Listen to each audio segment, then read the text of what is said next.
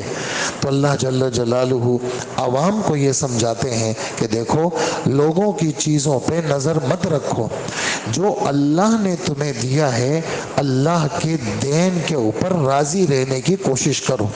اور دیکھو نہ معلوم اس پیسے کی وجہ سے ان کا انجام کیسے ہوتا ہے، یہ تو کل پتہ چلے گا.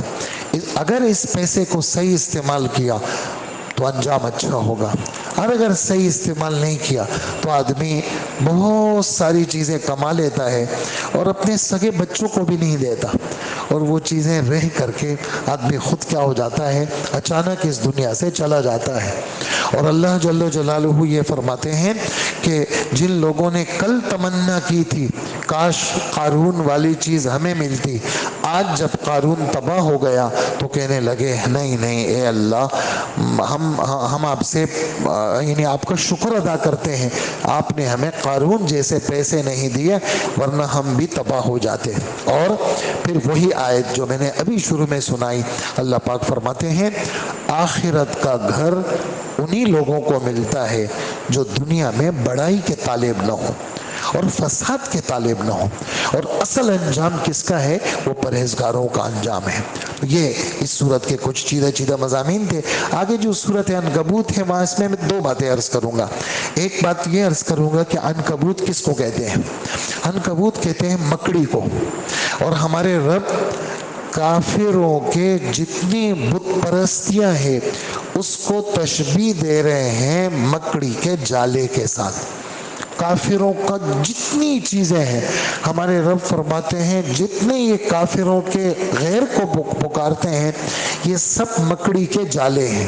مولانا عمر پوری صاحب بہت اچھا اس سلسلے میں ایک لمبی تشریح رائمنڈ کے بیانات میں اور اس میں ہندوستان کے بیانات میں حضرت کی تشریح ہے کہ بھائی یہ جتنے بھی یعنی کالا کافر ہو یا گورا کافر ہو یا سرخ کافر ہو، سرخ کافر میں اشارہ ہوتا تھا یہ روس کی طرف، اور گورے کی طرف اشارہ ہوتا تھا یہ امریکہ کی طرف، اور یہ جو کالے کافر یہ افریقن جو کافر ہے کہا یہ جتنے بھی ہیں یہ سب مکڑی کے جالے ہیں، اور ہر آدمی اپنے اپنے جالے پہ خوش ہے. لیکن جب ہدایت کی ہوا چلتی ہے تو سارے جالے کیا ہو جاتے ہیں، صاف ہو جاتے ہیں. ایسے ہی مکڑی جو ہے وہ اپنے جالا بناتی ہے اور کہتے ہیں کہ دیکھو مکھیاں آ کر کے میرے جالے میں پھنس گئی، اور مکڑی کیا ہو جاتی ہے، خوش ہو جاتی ہے، دیکھو مکھیاں آ گئی یہاں پھنس گئی. حالانکہ گھر والے جب کوئی ایک جھاڑو ہلکا سا مارتے ہیں تو وہ سارا مکڑی کا جالا کیا ہو جاتا ہے، صاف ہو جاتا ہے. تو اللہ پاک فرماتے ہیں یہ جتنے بھی غیر ہیں ان سب کی مثال کیا ہے، مکڑی کے جالوں کی طرح ہے، اور گھروں میں سب سے کمزور گھر وہ مکڑی کا گھر ہے. کاش لوگ اس حقیقت کو جان لے، لو کانوا یعلمون. ایک بات. دوسری بات اس صورت کے اندر یہ کہتے ہیں یہ صورت ابتلا ہے. نبیوں کے قصے تو اپنی جگہ پہ، نوح علیہ السلام کا بیان، ابراہیم علیہ السلام، لوط علیہ السلام، قوم عاد، قوم سمود، قوم فرعون، ان سب کا اور ان سب پہ عذابات کا بیان وہ اپنی جگہ پہ. لیکن ایک بات جو ہمارے رب نے یہاں فرمائی ہے وہ یہ ہے کہ یہ دنیا کیا ہے، یہ امتحان کی جگہ ہے. اللہ جل جلالہ خاص کر ایمان والوں کو اپنا قرب دینے کے لیے مختلف امتحانات لاتے ہیں. کبھی بیمار کر دیتے ہیں، کبھی بار کے حالات خراب کر دیتے ہیں، کبھی بچیاں گھر میں آ کے بیٹھ جاتی ہیں، کبھی داماد مشکلات پیدا کرتے ہیں، کبھی سگا بیٹا ہے وہ مخالف ہو جاتا ہے، کبھی کاروباری چیزیں خراب ہو جاتی ہیں، کبھی کیا. فرمایا کہ یہ جتنے ایمان والے ہیں ان کے ایمان اندر سے یہ سچے ہیں یا جھوٹے، ہمارا رب کیا کرتا ہے، ان کا امتحان لیتا ہے. اور سب سے زیادہ جو امتحان ہوتا ہے وہ نبیوں کا ہوتا ہے، اور سب سے زیادہ جو پھر نبیوں کے بعد اللہ کے قریب ہوتا ہے وہ زیادہ امتحان سے دوچار ہوتا ہے. وہ اس صورت کے تقریباً 1.5 صفحے کے اوپر اللہ جل جلالہ نے اس مضمون کو بیان فرمایا ہے. اور اللہ پاک فرماتے ہیں کہ لوگوں میں سے بعض ایسے ہیں کہ یہ کہتے ہیں کہ ہم مسلمان ہو گئے، جب خدا کے دین کے لیے ان کو تھوڑی سی کوئی تکلیف آتی ہے تو پھر وہ گھبرا جاتے ہیں، حالانکہ ان کو گھبرانا نہیں چاہیے، ان کو چاہیے کہ یہ تکلیف جو آئی ہے یہ مجھے آخرت اور دنیا کے اندر اللہ کے قرب کے لیے یہ تکلیف آئی ہے۔ یہ دو باتیں اس صورت میں نے آپ کی خدمت میں عرض کرنی تھی۔ اللہ پاک ہمیں عمل کی توفیق عطا فرمائے۔